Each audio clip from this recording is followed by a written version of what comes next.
কড়াইতে আমি তেল দিয়ে দিয়েছি। আজকে আমি করছি চিকেন। তো তেলের মধ্যে পেঁয়াজগুলো দিয়ে দিচ্ছি। কিছুটা পেঁয়াজ কোটা আছে, সেইটা আমি তেলের মধ্যে দিয়ে দিচ্ছি।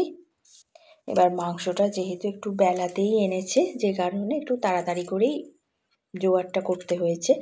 তো যাই হোক, পেঁয়াজটা এইবার আমি ভালো করে তেলের মধ্যে ভেজে নেব। খুব ভাজবো না, হালকা একটু ভেজে নেব। নিয়ে এইবার এর মধ্যে কিছু মশলা দেব। তার আগে দেখো, আমি মাংসটা ভিনিগার দিয়ে ধুয়ে নুন আর হলুদ মাখিয়ে রেখে দিয়েছি। এইবার আমি পেঁয়াজের মধ্যে কিছু মশলা দিয়ে দিয়েছি, যেমন আদা রসুন বাটা, নুন, হলুদ গুঁড়ো, লঙ্কা গুঁড়ো, ধনে গুঁড়ো, জিরে গুঁড়ো, একটু গরম মশলার গুঁড়ো, টমেটো সস, আর দিয়েছি অল্প একটু ঘি। এইবার মশলাটাকে ভালো করে আমি কষিয়ে নেব।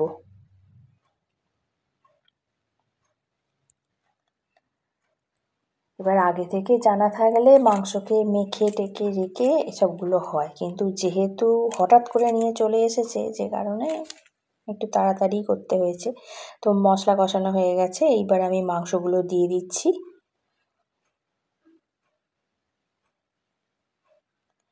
সব মাংসটাই আমার কড়াইয়ে দেওয়া হয়ে গেছে। এইবার এটাকে এই মশলার সঙ্গে মাংসটাকে ভালো করে কষিয়ে নেব।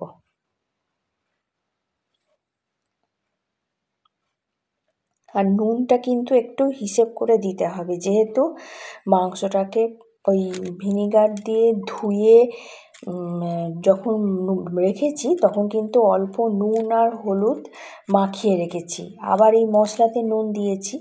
তো যাই হোক, মাংসটা আমার কষানো হয়ে গেছে, মাংস থেকে জলও বেরিয়েছে, তাই বেশি জল দিলাম না। ওই আদা রসুন বাটা ধোয়া যে জলটা, সেইটুকুই শুধু দিলাম। তো মাংস আমার এবার জলটার সঙ্গে ভালো করে মিশিয়ে নেব।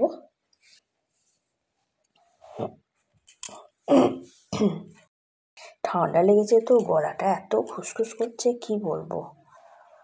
তো যাই হোক, এইবার এটাতে আমি একটা ঢাকা দিয়ে দেব। দিয়ে আমি কিছুটা আলু কুটে রেখেছিলাম, কিন্তু সেটা প্রথমে ভেজে নেওয়ার কথা ছিল, কিন্তু ভুলে গেছি, কিছু করার নেই। ও ঠিক আছে, কোনো ব্যাপার না। আমি একটা আলাদা কড়াতে অল্প তেল দিয়ে আলুটাকে ভেজে নিচ্ছি। বেশি তেল দিইনি, কেননা মাংসতে অনেকটাই তেল দেয়া আছে। এবার বেশি তেল হয়ে গেলে সে আবার শরীরের পক্ষে খুবই ক্ষতিকর সেটা। তো যাই হোক, আলুটাকে আমি ভালো করে ভেজে নেব। নিয়ে করব কি, প্রেসার কুকারে একটা স্টিম দিয়ে নেব। নাহলে ওদিকে মাংসটা তো আমার সেদ্ধ হয়েই গেছে অর্ধেকটা।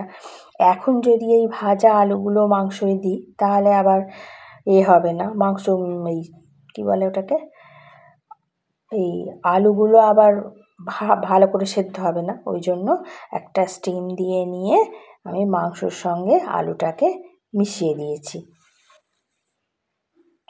তো মাংস আমার মোটামুটি রেডি হয়ে গেছে।